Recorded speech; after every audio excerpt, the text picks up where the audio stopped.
सन 1970 में मैं इंजीनियर बनकर निकला। आज से 51 साल पहले, 50 साल पहले मैं संघ में जाता था और मैंने अपनी जिंदगी इंसानियत की सेवा में, देश की तरक्की और हिफाजत में वहाँ कुर्बान की। उसी सफ़र में मैं चलते चलते आप सबके बीच में आया हूँ। सन 1983 से 2000 तक मैं जम्मू कश्मीर में था। जम्मू कश्मीर में आतंकवाद चरम सीमा पर था। आतंकवादियों ने 3 बार मेरा अपहरण करके मौत देने की कोशिश की, पर बहुत निकम्मे निकले, फेल हो गए। क्योंकि वो पास हो जाते तो महफिल आज की नहीं सकती। तो मैं कभी कभी लिए भगवान से प्रार्थना किया करता, हे मालिक इन पर मेहरबानी बसा, ताकि मेहरबानी में ये शैतान का रास्ता छोड़ दे और खुदाई रास्ते पर आ जाए।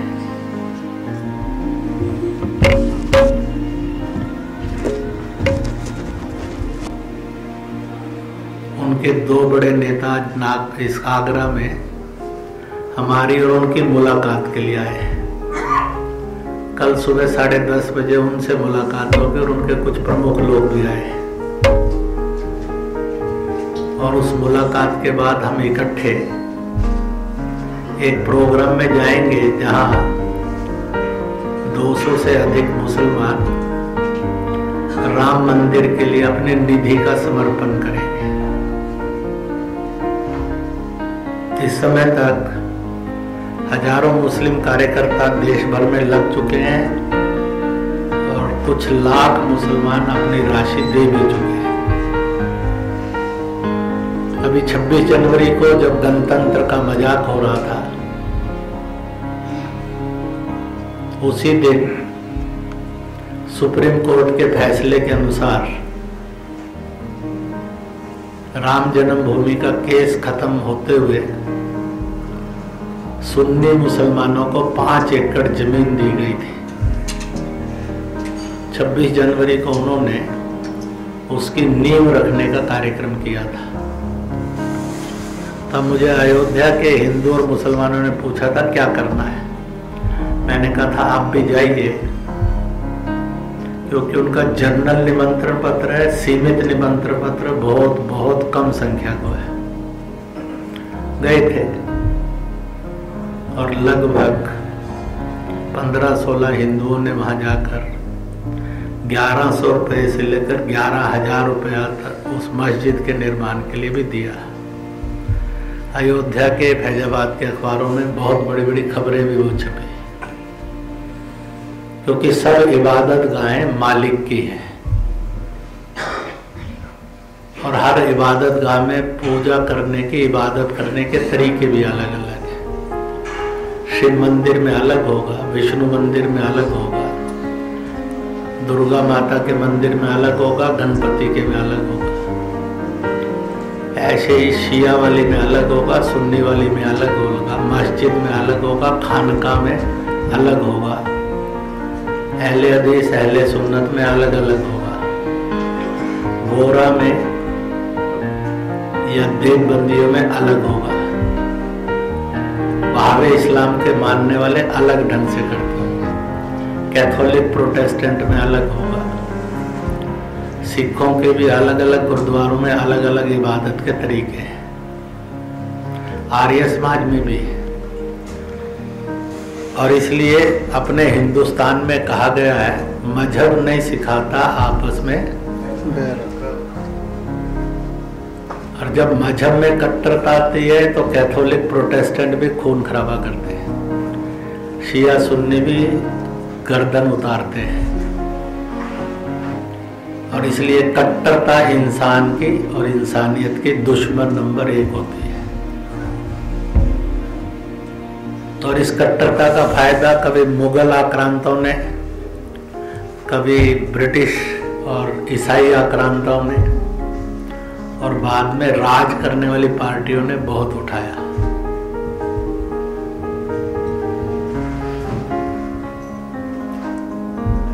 अब सवाल खड़ा होता है कि हिंदुस्तान पर जात के नाम पर छुआछात, मजहब के नाम पर खून खराबा, लिंग के नाम में औरत मर्द में भेदभाव, गांव और शहर का तनाव, इसी में हमने जीना है या इन सब दूरियों से ऊपर उठकर जीना है? तो हमने एक सफर बनाया, छुआछूत में नहीं, लिंग भेद में नहीं, मजहबी कट्टरता में नहीं, अमीर गरीब के भेद में नहीं, पढ़े लिखे अनपढ़ के झगड़े में नहीं। हम सब हिंदुस्तानी थे, हिंदुस्तानी हैं और हिंदुस्तानी के रूप में ही जिंदगी का सफर करेंगे।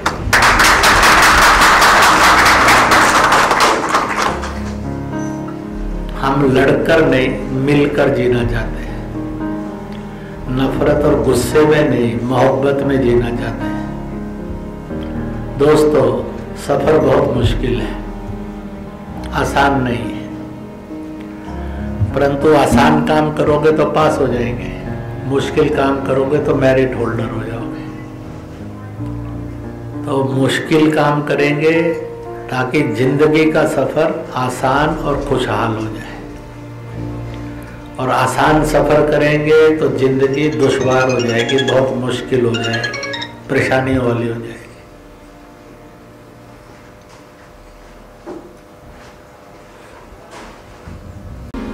मैं 2 फ्रेमवर्क में बातें कहूंगा, और हिंदू और मुसलमान के नाते दोनों फ्रेमवर्क आपके हैं। एक फ्रेमवर्क है मुसलमान के लिए और उसके 3 मंजिल है।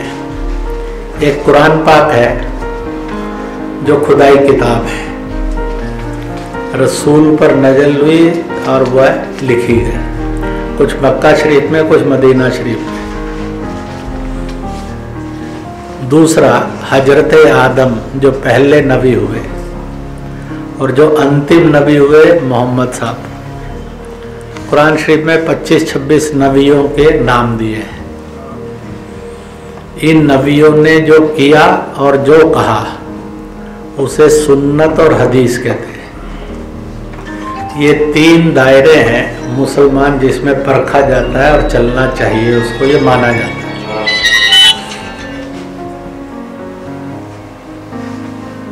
दूसरा दायरा हिंदू और मुसलमानों के लिए समान है। हम हिंदुस्तान थे, हैं और रहेंगे। हम हिंदुस्तानी थे, हैं और रहेंगे। हमारी तहजीब, हमारी तबीयत, हमारी सोच, हमारी परंपराएं हिंदुस्तानियत थी, है और रहेगी। दुनिया की कोई ताकत इसको बदल नहीं सकती। इसलिए हम हिंदुस्तान, हिंदुस्तानी और हिंदुस्तानियत जोर लगा ले। हम ही कमजोर पड़ जाए तो कोई भी इसका मजाक कर सकता है, नहीं तो दुनिया में किसी इंसान में और दुनिया की सत्ता में ताकत नहीं है हमसे इस बात को छीन सके। और तीसरा जो हिंदू है वह जिस भी रीत रिवाज परंपराओं का है, उस रीत रिवाज परंपराओं में ठीक सोच क्या है, इस फ्रेमवर्क में मैं सारी बातें आपके सामने रखता हूं। ज्यादा नहीं रखूंगा पर कुछ जरूर रखूंगा।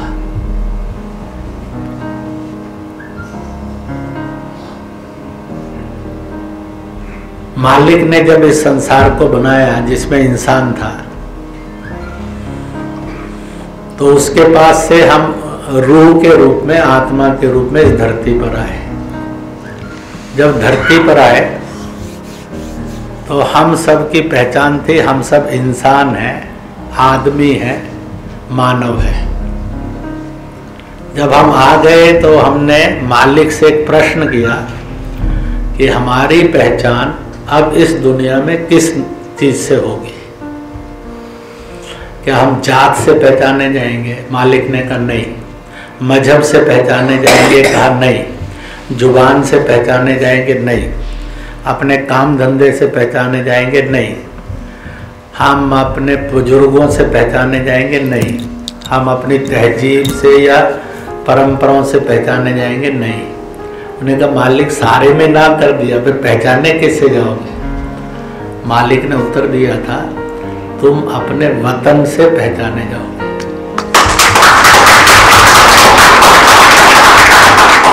जब इंग्लैंड, अमेरिका का, फ्रांस का आदमी आता है, कोई नहीं कहता ये ईसाई, कैथोलिक, प्रोटेस्टेंट है।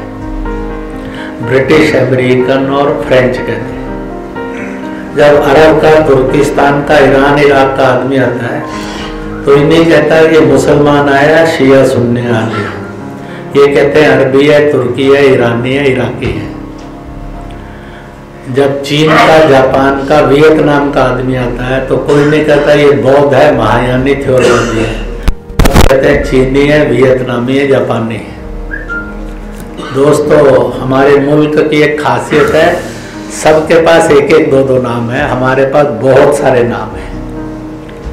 हमारे मुल्क का नाम आर्यव्रत है, इसलिए लोग कहते हैं आप आर्य हैं। हमारे मुल्क का नाम भारतवर्ष है, इसलिए लोग कहते हैं आप भारतीय हैं, भारतवासी। हमारे मुल्क का नाम हिंदुस्तान है, लोग कहते हैं आप हिंदुस्तानी। हमारे मुल्क का नाम हिंद है, इसलिए आप हिंदू हैं। हमारे मुल्क का नाम इंडिया है, इसलिए आप इंडियन हैं।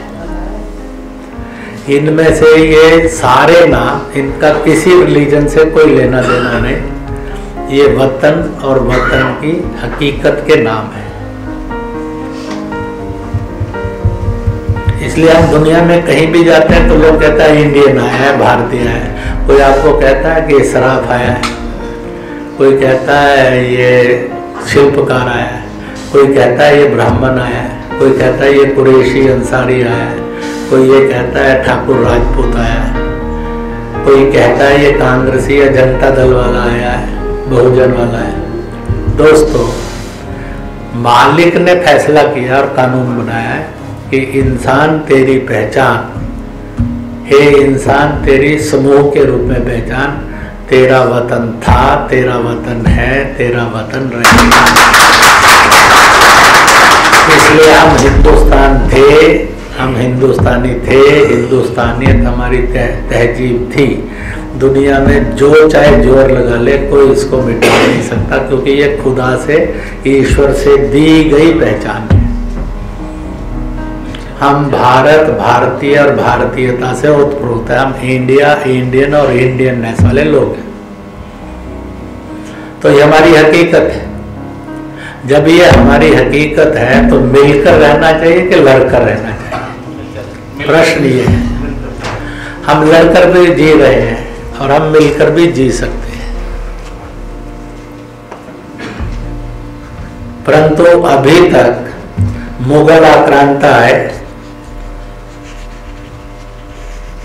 तो उन्होंने भी हमें लड़वाया और बांटा। यहाँ हिंदुस्तान में एक नियम था, तेरा नाम एक पक्का कर देंगे जन्मते माँ बाप। उन्होंने कहा ये रामलाल है। जब सनातन था तो वो रामलाल सनातनी था। जब उसमें शैव, वैष्णव, शाक्य आया तो भी रामलाल रहा। बौद्ध मत आया तो बौद्ध मत में गया तो भी रामलाल रहा। जैन मत आया तो जैन मत में भी रामलाल रहा। जब वो सिक्खी आई तो सिक्खी में भी राम से रहा। जब राधा स्वामी निरंकारी आए तो भी वो उसी नाम से रहा।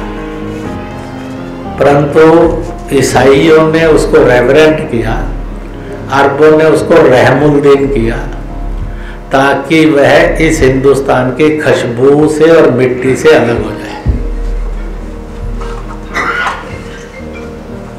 नहीं तो हिंदुस्तान में वही रामलाल मस्जिद जाने वाला होता तो पहले 8 पूजा घरों में जा रहा था, इबादत गांव में, एक तक 9वीं हो जाती। वो चर्च में जाता तो 10वीं हो जाती। पर झगड़े तो नहीं होते। मजहब अनेक हो जाते, मजहब अनेक हो रहे थे, परंतु झगड़े नहीं होता है। इस्लाम ने धीरे से मजहब की बजाय सियासत का रास्ता लिया और इसलिए दुनिया में किसी भी मुल्क से वो जुड़े नहीं और उस मुल्क का बने नहीं, लोग उसको अपना माने नहीं। इसका बीज कांटे वाला बोया। ऐसे ईसाइयत ने किया, पर चलो हो गया। अब वो तो वापिस नहीं ला सकते, जो होना था वो हो गया। पर ये कहाँ लिखा है कि हमने लड़कर ही रहना है, ये कहाँ लिखा है बेमेल ही रहना है।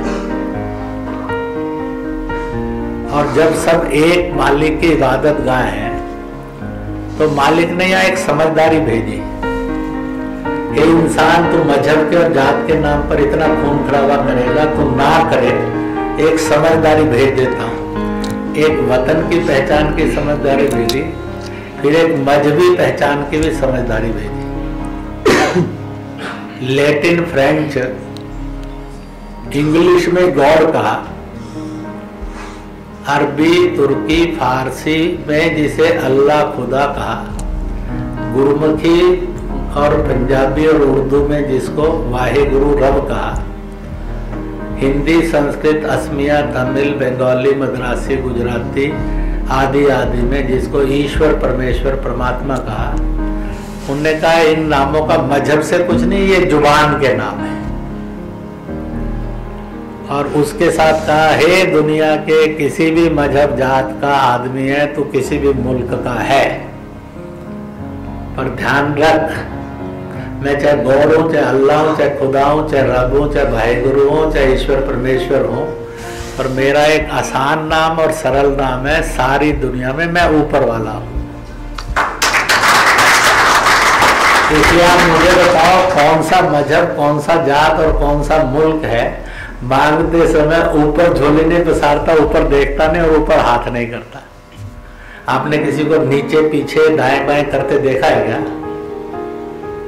सब कहते हैं हे परवरदिगार, हे मालिक। तो उसने कहा मैं ऊपर वाला हूं, और दुनिया में सारे मजहब और जात के लोग उसको ऊपर वाला ही कहते हैं। इस ऊपर वाले का दुनिया में कोई अनुवाद नहीं है। आप में किसी में ठेकेदारी और हिम्मत हो तो बता दो। अब मालिक ने इतनी बड़ी नसीहत भेज दी ना लड़ने की, फिर भी मैंने और आपने पक्का किया बिना लड़े इंसान कैसे कहलाएंगे और शैतान कैसे बनेंगे।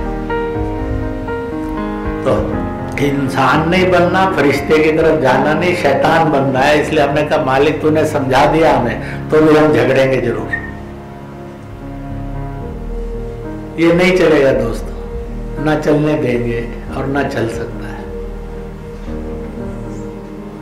इसीलिए इस तहरीक का जन्म हुआ, और मैंने इस तहरीक को लेकर हिंदुस्तान में 25 लाख से अधिक मुसलमानों को एड्रेस किया है 19 साल में।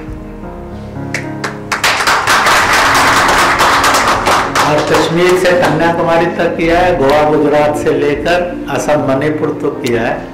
मैं आपके मेवात में भी हजारों हजार मुसलमानों की महफिलों में बोल कर आया। आगरा में भी बहुत बार आया।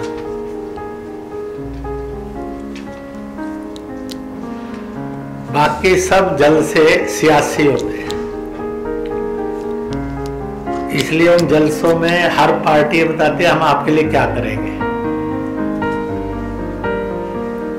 और दूसरी राजनीतिक दल आपको कैसे खा जाएगी और हम कैसे बचाएंगे, उसके लिए वोट हमें दो, कुर्सी दे दो, हम तुम्हारी हिफाजत करेंगे।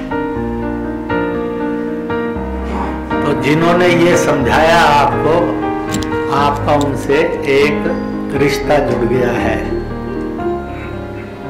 उन पार्टियों को आप I love you very much करते हैं।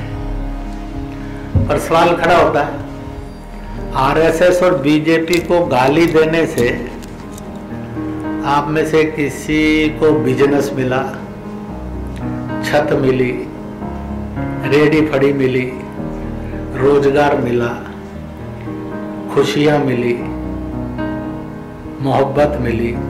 अगर ये मिली है, आप 5 नहीं 50 नहीं 500 गालियां दीजिए साहब, हमें कोई प्रॉब्लम नहीं। कम से कम आपकी किस्मत तो बदले।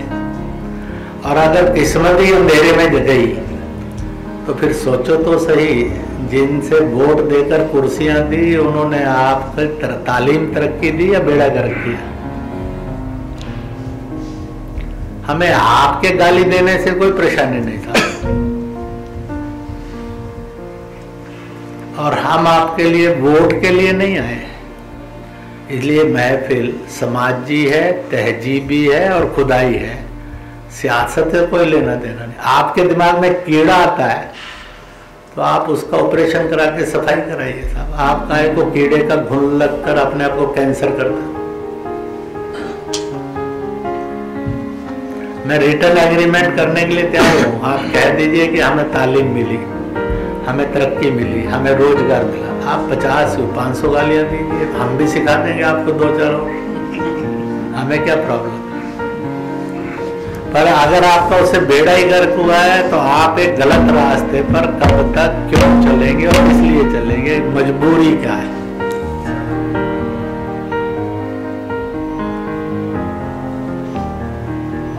क्यों व्यतीत करना चाहते हैं हम दंगा मुक्त जिंदगी।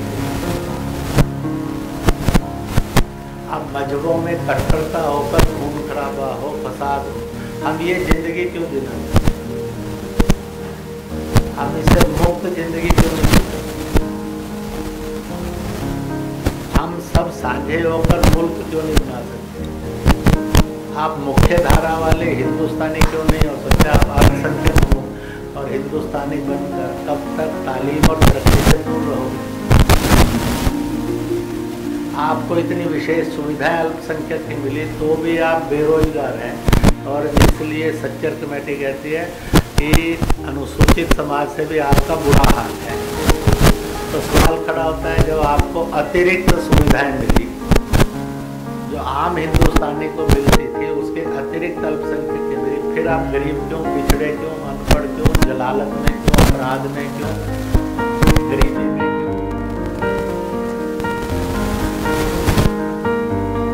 इसलिए मुझे और आपको मिलकर सोचना है कि आखिरकार हमारी तकदीर के कसूरवार कौन।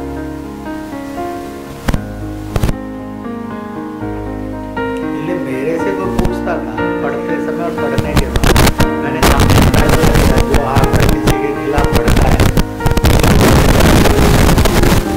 जो मेल मिठाए प्यार बढ़ाए उसकी तरह।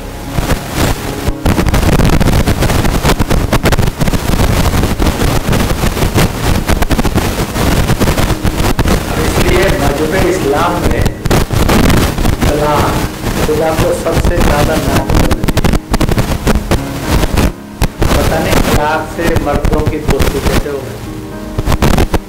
जिनकी तलाक से दोस्ती है वो सब आज जन्मों में है और मरने के बाद जब क़यामत आएगी तो जन्म का फैसला हो, क्योंकि खुदा को सबसे ज्यादा नाम करना। इस हुकूमत ने तलाक के विरुद्ध कानून बनाकर 8.5 करोड़ मुस्लिम औरतों को जुल्म से छुटकारा देना है और 8.5 करोड़ मर्दों को जालिम होकर जन्नत जाने। आप जन्नत में जाना चाहते हैं, किसको क्या तकलीफ। मैंने उस जंग को लगा अच्छे से लगा। मैं मर्दों को जन्नत में नहीं जाने देखना चाहता था, अपनी बहनों बेटियों को औरतों को आपके जुल्मों से वो पिसनी चाहिए। और जिस इस्लाम में ये कहा गया माँ के कदमों में जन्नत है, बेटी पैदा हो बड़ी होकर औरत बनी, जब निकाह हुआ तो देखिए आपने संतान पैदा की, उसके बच्चे होकर माँ ने और आपने उसको तलाक दे दिया तो आपने अपने बच्चों का जन्नत बर्बाद कर दिया कि नहीं कर दिया। आप अपने बच्चों के दुश्मन है कि दोस्त हैं। आप इस्लाम के रास्ते पर चलने वाले हैं कि इस्लाम के बेईमान। आप कौन होते हैं अपने बच्चों की जन्नत को बिगाड़ने। इसकी इजाजत मर्द को कैसे दी जा सकती। अपनी बीवी को तलाक दे दिया होता तो आप में से कोई पैदा होता, कोई नहीं पैदा होता। तो आप अपने पैदाइश के दुश्मन हैं कि अपनी पैदाइश के दोस्त हैं। सोचेंगे तो रास्ते हैं, नहीं सोचेंगे तो गुनाह। अगर हिंदुस्तान की हुकूमत ने 8.5 करोड़ मुस्लिम औरतों को जुल्म से बचा लिया और 8.5 करोड़ मर्दों को जुल्मी होकर जन्नत जाने से रोक दिया, तो उस सरकार का शुक्रिया करेंगे दल का, या कहेंगे कि नहीं हम तो जन्नत में जाएंगे, पर हम तो नहीं जाने देंगे। आप लाख लोग बदल।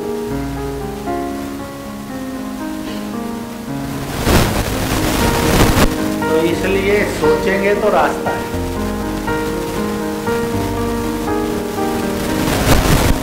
और इसी प्रकार से जन्नत में जाने के लिए एक और इल्म है, तालीम है। ऊपर बदले बिल्कुल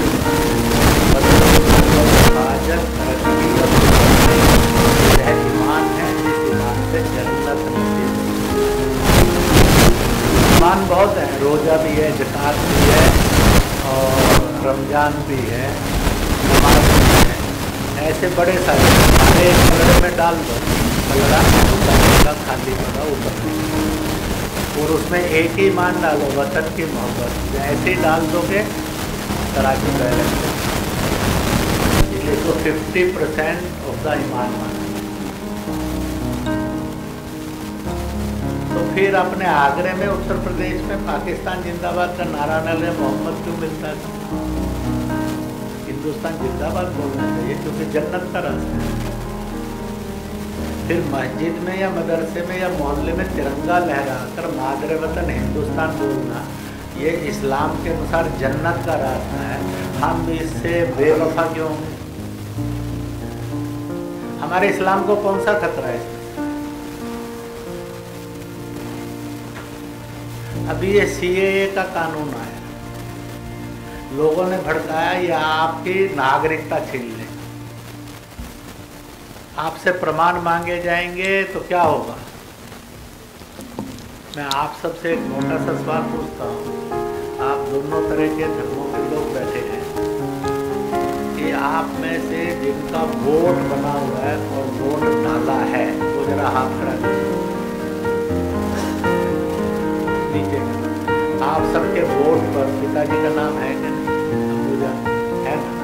और अब्बू की वोट पर उसके अबूजान का नाम था कि नहीं? और आपके दादू की वोट पर उसके अबूजान का नाम था कि नहीं था? अगर 4 पीढ़ी पीछे जाइए तो 8 पीढ़ी का कागज आपके पास है कि नहीं? प्रमाण है कि नहीं आप हिंदुस्तानी? आप में से जिनका राशन कार्ड बना हुआ है फैमिली का, ले या ना ले राशन, जरा हाथ खड़ा करो। आप में से सबका राशन कार्ड बना है। राशन कार्ड पर पोते पोतरियों से लेकर माँ बाप से लेकर दादा दादी तक के सबके नाम होते हैं कि नहीं होते? फिर आप अपने दादाजी का राशन कार्ड फैमिली का देखिए तो उसके पर है कि नहीं है? हो गए नहीं 8 पीढ़ियों के आपके रस्ता में। पर आपको बताया कि कागज पूछेंगे, तेरे पास कागज नहीं है, तुझे बेदखल कर दिया जाएगा। आप फंस गए, आपने अकल ही नहीं दौड़ाई, भड़का लेना उन्होंने भड़काया, आप भड़क गए, हिंदुस्तान की फिजा खराब करने के लिए लग गए।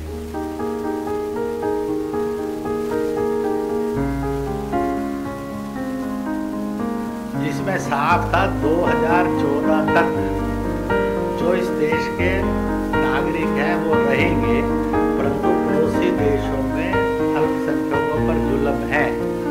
अभी हमने उर्दू फारसी में नारा लगाया, अब हिंदी में लगाएंगे। भारत माता की जय, भारत माता की जय, भारत माता की जय। अब अंग्रेजी में नारा लगाएंगे, क्योंकि अंग्रेजी में ना बोलो तो अनपढ़ लगता है। तो इसलिए मैं कहूँगा सैल्यूट टू, आप कहेंगे mother India, mother India. Salute to mother India, mother India. Salute to mother India, mother India. Sanskrit में भी लगा लिया जाए। वंदे मातरम, वंदे मातरम, वंदे मातरम। जिनमें से लगा कि दूसरी जुबान में नारा लगाने के बाद उनका मजहब खतरे में पड़ गया और बेड़ा गर्क कर दिया भाई साहब ने, मोहल्ले में भर्ती नहीं मिलेगी, मस्जिद से धक्का मारकर निकाल दिए जाएंगे, और बहुत दर्दनाक हो गया। वो जरा हाथ खड़ा कर।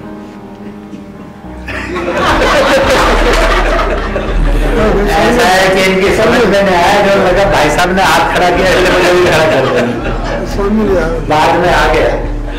और जिनको लगा कि सचमुच में एक इंसानियत और हिंदुस्तानी बनने का रास्ता दिख गया, वो जरा हाथ खड़ा करो। भारत माता की जय, ये जुबानों में नारे हैं, इसका मजहब से कोई लेना देना नहीं। मजहबी नारा है अल्लाहू अकबर अरबी में। इसका हिंदी अनुवाद करो, अल्लाह यानी ईश्वर, हु यानी है, अकबर का लिटरेरी शब्द है। अकबर बादशाह से कोई लेना देना नहीं, महान, भगवान महान है। इसका अंग्रेजी अनुवाद करो, गॉड इज ग्रेट। हमें जुबानों में फर्क नहीं मालूम है। जुबानें आती स्थान खाली करो हमारा है, नहीं तो खाली तो कर देंगे, ले कौन जाएगा? चीन ले जाएगा, आप फिर यही बैठे रह जाओगे। चीन तो वहां तैयार बैठा है लेने के लिए। लगभग 40% पाकिस्तान पर तो कब्जा कर ही लिया चीन ने। इसलिए चीन पाकिस्तान में अब रोष है और वो धीरे धीरे बहुत बड़ा पाकिस्तानी समूह आज हिंदुस्तानियों की तरफ और हिंदुस्तान की तरफ बढ़ रहा है कि बचाओ, नहीं तो ये मुल्क ने बेच दिया है हमारे मुल्क को इस हुकूमत ने चीन के हाथों। पाकिस्तान पीओजे के बाल्टिस्तान खाली और चीन ने कैलाश मानसरोवर पर कब्जा किया हुआ, एक्साई चीन पर। भारत की संसद ने कहा हमारे, मैं कहूंगा चीन एक्साई चीन मानसरोवर, आप कहेंगे खाली करो हमारा है। चीन एक्साई चीन मानसरोवर खाली करो हमारा है। मैं कहूंगा आवाज दो, आप सब कहेंगे हम एक हैं। आवाज दो हम एक हैं, आवाज दो हम एक हैं। मैं कहूंगा एक हिंद, आप कहेंगे जय हिंद। एक हिंद जय हिंद, एक हिंद जय हिंद, एक हिंद जय हिंद। फिल्मी नारा लाइन है, वायदा किया तो।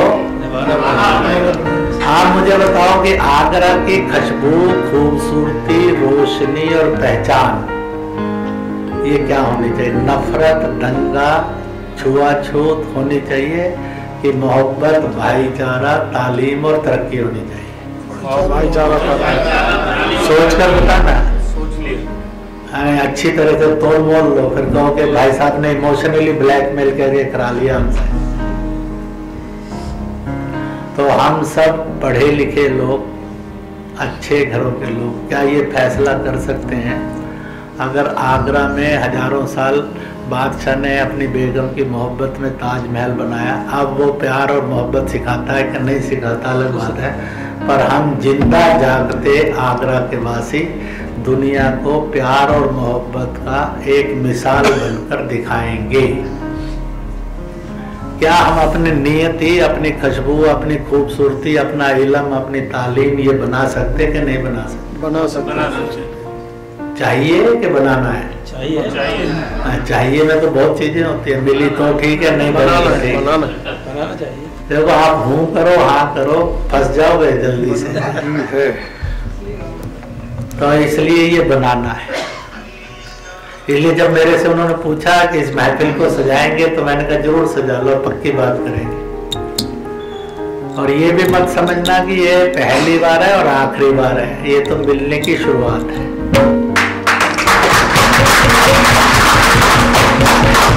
जितनी कड़वी है, खट्टी है, जहरीली है, सब बातें करेंगे पर मुस्कुरा कर करेंगे। 100 में मतभेद था, 3 हल हो गई, तो शेष 97 पर करेंगे। आखिरकार 10 बार बात नहीं तो 50 बार तो बात तो आएगा, जब 50 हमारी झगड़े की बातें या 100 झगड़े की बातें घटते घटते 5 रह जाएंगी। हम उस दिन को लाएंगे, देख लेंगे दुनिया की हर ताकत को कि वो इसको कैसे रोकते हैं। पर अहद अपना चाहिए, संकल्प अपना चाहिए, वायदा अपना चाहिए, प्रण अपना चाहिए। हम भड़केंगे नहीं और भटकेंगे नहीं। तो इसलिए not from Taj Mahal but from the society, हम लिविंग ताजमहल बनेंगे।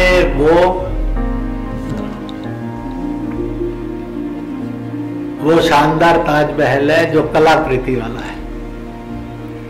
हम लिविंग ताजमहल बनेंगे कि दुनिया है मेरे से कहीं पूछे देश में और विदेश में कि हमें कोई प्यार के मोहब्बत की नगरी बताओ, मैंने कहा जिसको आप ताजमहल देखने गए थे, इस बार आप ताजमहल मत जाइए, वहाँ के घरों में जाइए, बाजारों में जाइए, तो आपको मॉडल के रूप में नहीं, जिंदा मिलेगा। तो इसलिए आगरा जिंदा ताजमहल की नगरी है, मॉडल की नगरी नहीं है।